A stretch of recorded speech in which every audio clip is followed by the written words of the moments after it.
For years now, I have been like ice for squirrels. Deporting them in Minecraft, let's say, since transporting wildlife is often illegal in many states and I would never do anything illegal, deporting them to parts elsewhere from which I was close to 100% sure they'd never return. Again, in Minecraft. I mostly did this to try to save my garden, since they love to destroy it, digging in it, knocking plants over, picking the tomatoes and peppers, taking 5 bites out of one, and rather than finishing that one they just picked, leaving it half-eaten on my back deck railing for me to find, and then going back to pick another one in order to repeat the irritating practice, almost as if they were intentionally rubbing it in and flexing on me. This mass deportation policy of mine really never worked, however, if I'm being honest. Sometimes I'd come back from the remigration in Minecraft effort, fully expecting an empty yard, only to see several new squirrels running around my property. Much like with actual border hoppers, in order to be effective and meaningful, the mass part of your mass deportation requires a lot more effort than I or the federal government seemingly can devote to the process. Whereas I have my fingers crossed the feds will in fact ramp up their own program, I am waving the white flag over my own.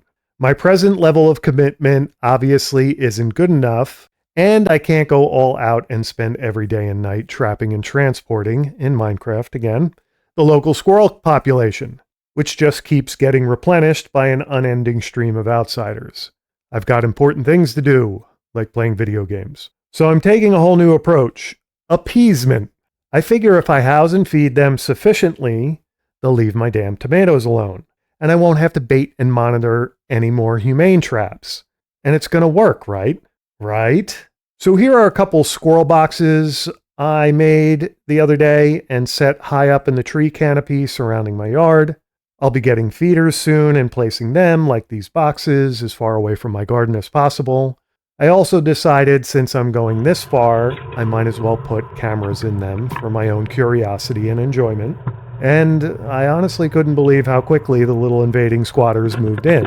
Within only 2 days, a squirrel started remodeling one of them. And then the next day, things really escalated.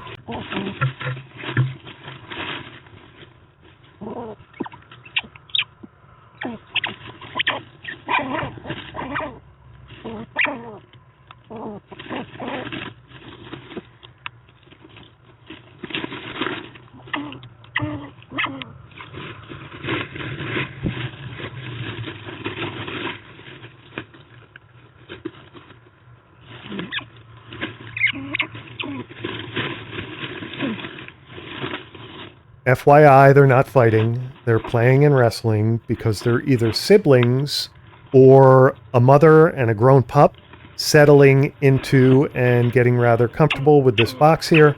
I don't really know, not really sure, but I would imagine if one or both are female and somebody ends up getting pregnant over the next few months here, then this lighthearted interaction will get rather heated and territorial quite quick, and the biting will get a bit more serious.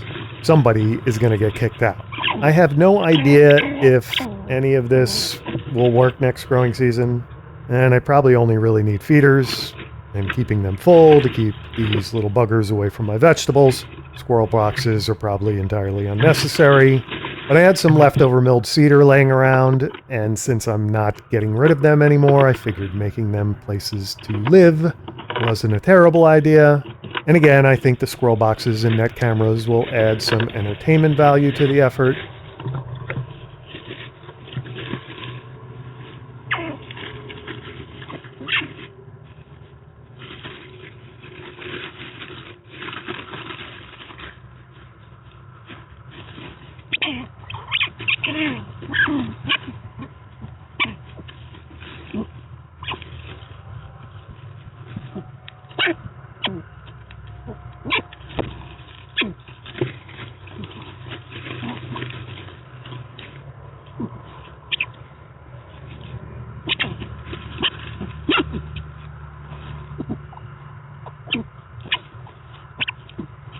Okay, so in a nutshell, if you'll excuse the pun, that's the new approach here. and thanks for watching. One day, I happened to catch myself a squirrel.